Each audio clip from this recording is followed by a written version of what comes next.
सभी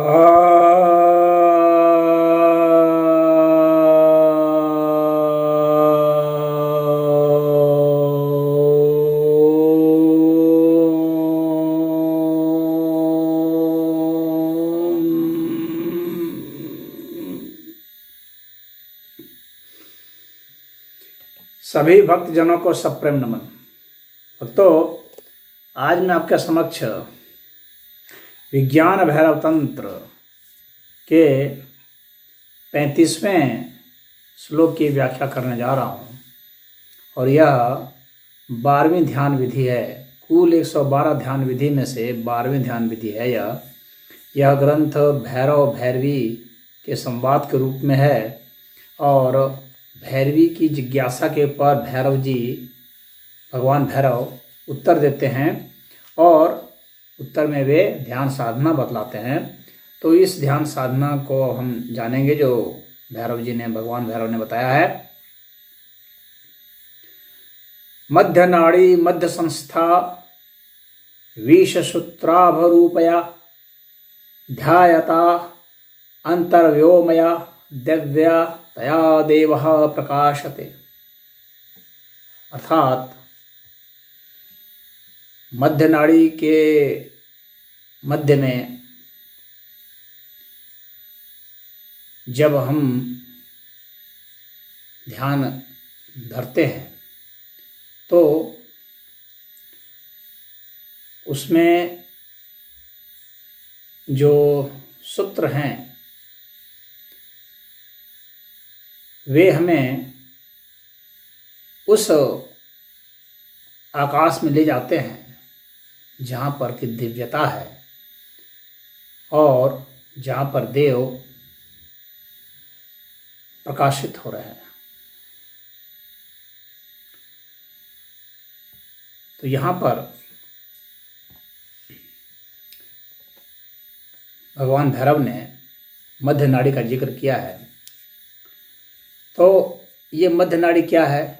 ईड़ा, पिंगला, सुषुम्ना, ये 3 मुख्य नाड़ियाँ हैं। वैसे तो शरीर में 72,000 नाड़ियाँ हैं। शास्त्र में 72,000 नाड़ियाँ बताई जाती हैं। आपको पता होगा एक्यूप्रेशर जो विधि होती है, एक्यूप्रेशर विधि में नाड़ियों के मर्म स्थान में प्रेशर दिया जाता है जिससे कि उपचार होता है। जो एक्यूपंक्चर विधि होती है उसमें उन बिंदुओं पर, उन पॉइंट पर, जो पॉइंट ऊर्जा के केंद्र होते हैं वहाँ पर उसको छेदा जाता है। तो हमारे शरीर में ऊर्जा के बहुत सारे केंद्र हैं, तकरीबन 700 के आसपास केंद्र हैं। उसमें से जो मुख्य मुख्य केंद्र हैं वे तो 12 माने जाते हैं। उस 12 में से 8 मुख्य होते हैं। उस 8 में से फिर 3 मुख्य माने गए हैं। वैसे बहुत लोगों को यह भ्रम होता है और बहुत यह प्रचारित भी किया गया है कि जो एक्यूप्रेशर और एक्यूपंक्चर विधि है यह चीन की है। नहीं, यह भारत की है। भारत के माध्यम से होते हुए यह चीन में गई है। आयुर्वेद में यहाँ पर उसका काफ़ी जिक्र है। एक्यूप्रेशर का के जिक्र नहीं है, लेकिन यह जिक्र है कि ये सब मर्म स्थान हैं, ये ऊर्जा केंद्र हैं। यहाँ पर प्राण ऊर्जा ज़्यादा प्रवाहित होती है। तो हम लोग के शरीर में यूँ तो प्राण ऊर्जा पूरी प्रवाहित है, परंतु कहीं कहीं पर उसके केंद्र है जहाँ वह ज़्यादा है। तो वहाँ पर वे ज़्यादा प्रवाहित हैं, वहाँ ज़्यादा स्टोर्ड है, ज़्यादा मात्रा में भी हैं। और वहीं पर अगर गड़बड़ी आ जाती है, वहाँ कुछ रुकावट आ जाती है प्राण शक्ति के बहने में, तो वे अंग जो हैं जिससे वे संबंधित हैं वे कुछ कार्य करने में कमजोरी महसूस करते हैं, कुछ दिक्कतें आती हैं, वे रोगग्रस्त हो जाते हैं। यहाँ तक कि उन अंगों की मृत्यु तक भी हो सकती है, कंप्लीटली डिसफंक्शनल हो सकते हैं। तो ऐसे ऊर्जा केंद्रों की ही यहाँ पर बात हो रही है। और ऊर्जा केंद्रों को आप चीर फाड़ करके देखेंगे तो ऊर्जा केंद्र तो शायद मिलने से रहे। बेशक कुछ भौतिक नाड़ियाँ मिल सकती हैं, लेकिन यहाँ पर जिन नाड़ियों का जिक्र है वे ये भौतिक नाड़ियाँ नहीं हैं। ये वे नाड़ियाँ हैं जिससे प्राण शक्ति प्रवाहित होती है। ये एक तरह से एथरिक नाड़ियाँ हैं जिससे प्राण शक्ति प्रवाहित हो रही है। यदि आप शरीर को चीरेंगे फाड़ेंगे तो ये नहीं मिलेगा। हाँ, शरीर को चीरेंगे फाड़ेंगे तो जो नस नाड़ियाँ मिलती हैं वे नस नाड़ियाँ एक्यूप्रेशर विधि के लिए तो कामयाब हैं, लेकिन यहाँ पर जिस नाड़ी का जिक्र है वो और सूक्ष्म है। एक्यूप्रेशर की जो नाड़ी है उससे भी सूक्ष्म है यह, लेकिन ऊर्जा के केंद्र वही है। एक्यूप्रेशर में जिस तरह से ऊर्जा केंद्र है वैसे ही केंद्र है। उसी के ठीक काउंटर पार्ट में आप समझ लीजिए कि ये तो भौतिक रूप से हो गया। वहाँ की जो ऊर्जा में जो नाड़ियाँ थी उन्होंने भौतिक नाड़ियों का रूप धारण किया, जिसको कि एक्यूप्रेशर पॉइंट में हम देखते हैं, जहाँ दबाने पर हमें ज़्यादा दर्द होता है, जिसका मतलब है कि वहाँ वह रोगग्रस्त हो गया। दर्द होता है इसीलिए। दर्द सदैव स्थूल है, आनंद सदैव सूक्ष्म है। तो जब दर्द हो रहा है इसका मतलब है कि वो नाड़ियाँ बाधित हो चुकी हैं, रोगग्रस्त हो गए हैं वे अंग जिससे वे कनेक्टेड हैं। तो वहाँ पर लगातार प्रेशर दबाते रहने से 4 मिनट 5 मिनट प्रेशर दबाएंगे, सुबह दोपहर शाम रात्रि 4 बार, तो वे सही होने लगते हैं, क्योंकि प्राण शक्ति का प्रवाह उसमें सही हो जाता है। आपने जो अतिरिक्त प्रेशर डाला तो हमारे शरीर में भिन्न भिन्न नाड़ियाँ हैं। तो अब जो ये ऊर्जा केंद्र हैं, भिन्न भिन्न ऊर्जा केंद्र हैं, तो ये 700 के आसपास ऊर्जा केंद्र हैं। इसमें से मुख्य ऊर्जा केंद्र हैं जो 8 चक्र हैं जो यहाँ पर बताए जाते हैं। अष्ट चक्र की बात तंत्र साहित्य करता है और 7 चक्रों की बात योग करता है।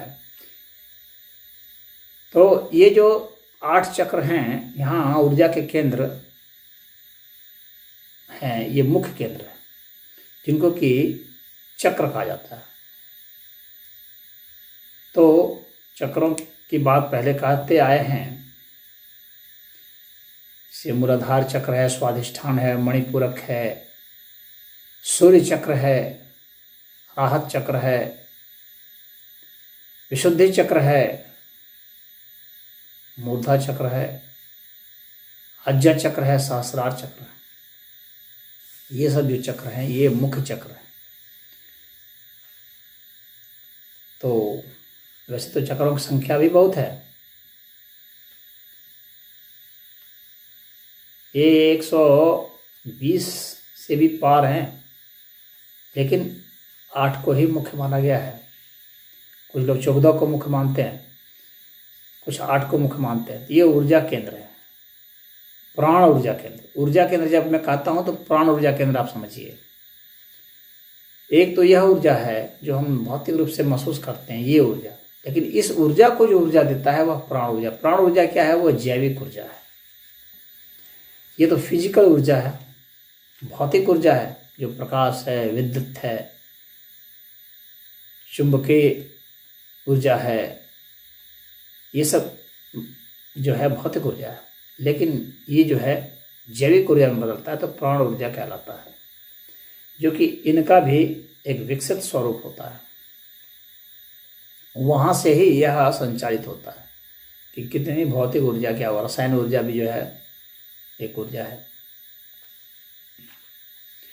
तो अब मैं आपको यह बताऊं कि यहाँ पर जो जिक्र है मध्य नाड़ी मध्य संस्था, तो मध्य नाड़ी अर्थात सुषुम्ना नाड़ी जो बीच में, ईड़ा पिंगला साइड में है, ईड़ा बाईं ओर, पिंगला दाईं ओर और सुषुम्ना मध्य में है। तो मध्य नाड़ी यानी सुषुम्ना। अब जब सुषुम्ना नाड़ी जो है, जैसे मान लीजिए कि आप इन नाड़ियों का परीक्षण जो है वो श्वास प्रश्वास से होता है। जैसे बाएं नाक से श्वास प्रश्वास जब आ रही है तो आपको समझना चाहिए कि हमारी जो बाईं नाड़ी जागृत है, अर्थात ईड़ा नाड़ी जागृत है। कभी कभी आप देखेंगे आपके नाक से, दाईं नाक से सांस प्रश्वास हो रही है, इसका मतलब आपका दायां स्वर जागृत है। इसका अर्थ यह हुआ कि आपकी पिंगला नाड़ी जागृत है। और कभी कभी आप देखेंगे कि आपकी दोनों नाकों से सांस प्रश्वास समान रूप से आ जा रहा। ऐसी स्थिति में आप समझ जाइए कि सुषुम्ना नाड़ी जागृत है, अर्थात मध्य नाड़ी आपकी जागृत है। उस समय जब मध्य नाड़ी जागृत हो उस समय योग के लिए सबसे अच्छा समय होता है, क्योंकि योग जो है वो समन्वय करता है और संतुलन बनाता है, समभाव रखता है। तो जब बाएं नाक से भी सांस चले, दाएं नाक से भी सांस चले, बराबर चले, तो आप समझिए कि योग के लिए वो परफेक्ट टाइम है, जब दोनों नाक से सांस चल रही हो। अब कहते हैं कि मध्य नाड़ी की मध्य संस्था। तो मध्य नाड़ी के मध्य में जो है वह चित्रणीय नाड़ी है, और चित्रणीय नाड़ी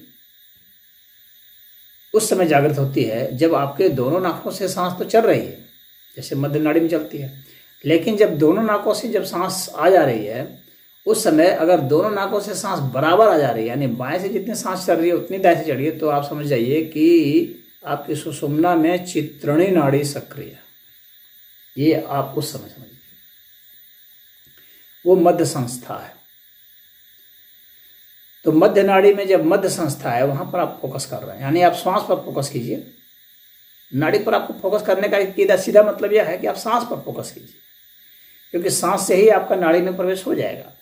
सांस की शक्ति जहाँ से आ रही है, जिससे श्वास प्रश्वास आप कर रहे हैं, उसकी शक्ति जहाँ से आ रही है वही नाड़ी है, वही प्राण ऊर्जा है। आप उसको पकड़िए। इसीलिए सांस प्रश्वास पर ध्यान देने के लिए अधिकतर योगी कहते हैं, भगवान बुद्ध भी इस चीज़ को कहते थे, महावीर भी कहते थे, सभी लोग कहते हैं श्वास प्रश्वास बहुत महत्वपूर्ण है। तो यहाँ शिव भी यही उपदेश दे रहे हैं कि आप नाड़ी को पकड़िए, और नाड़ी का मतलब है आप श्वास को पकड़िए, क्योंकि नाड़ी का श्वास के साथ सीधा संबंध है। तो मध्य नाड़ी में मध्य संस्था। तो आपको अब जो है जब आप देखेंगे कि दोनों नाक से बराबर सांस चल रही है, एकदम बराबर, तो इसका मतलब मध्य संस्था है। अब उस मध्य संस्था में भी कहा गया है कि विषसूत्र भी रूपया। उसके मध्य संस्था यानी चित्रणीय नाड़ी भी जब चल रही है, यानी दोनों नाक से जब भी जब सांस चल रही है, उस समय एक ब्रह्म नाड़ी है जो कि चित्रणीय नाड़ी के भी मध्य में है, जो कि और सूक्ष्म है, उसको ब्रह्म नाड़ी कहा गया।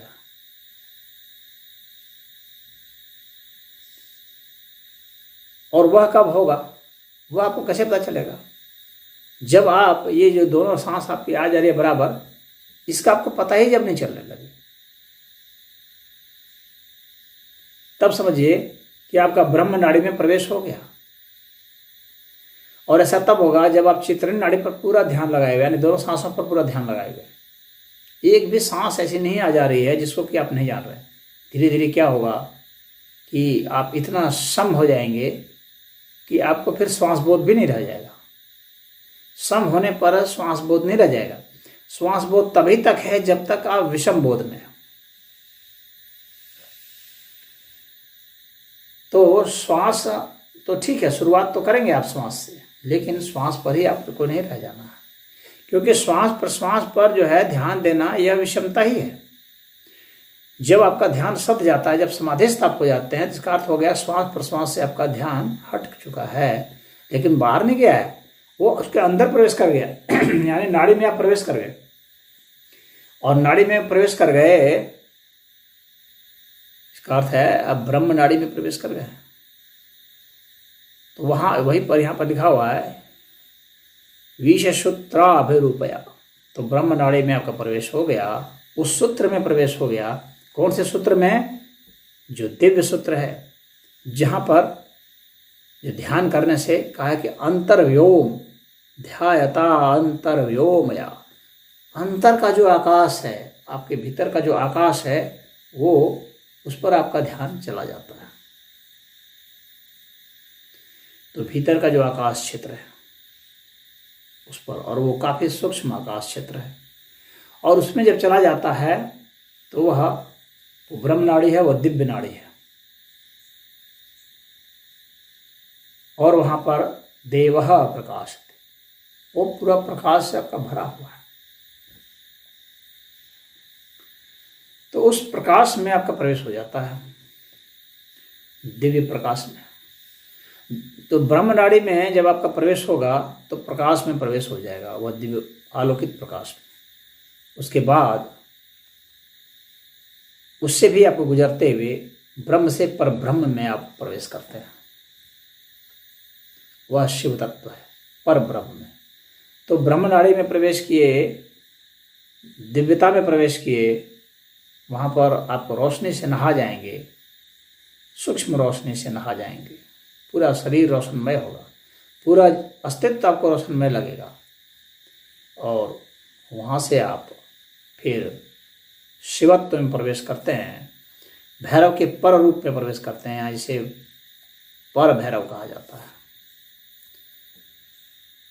तो उस शिव तत्व में प्रवेश आपका होता है, उसे परम शिव भी कुछ लोग कहते हैं, सदाशिव भी कहते हैं। उसमें आपका प्रवेश हो जाता है। तो इस विधि से आप उसमें प्रवेश करेंगे। तो नाड़ी के जरिए कैसे प्रवेश किया जाए, यह इस ध्यान विधि में बताया गया है।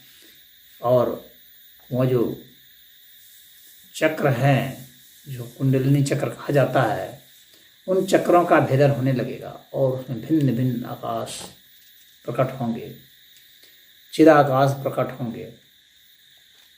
अलग अलग जो चक्र हैं उनकी अलग अलग रंगत है, भिन्न भिन्न प्रकाश हैं। तो सबसे ऊपर में जो है आपको जो वायलेट का है, फिर इंडिगो है, फिर ब्लू है, फिर ग्रीन है, फिर येलो है, फिर ऑरेंज है, फिर रेड है।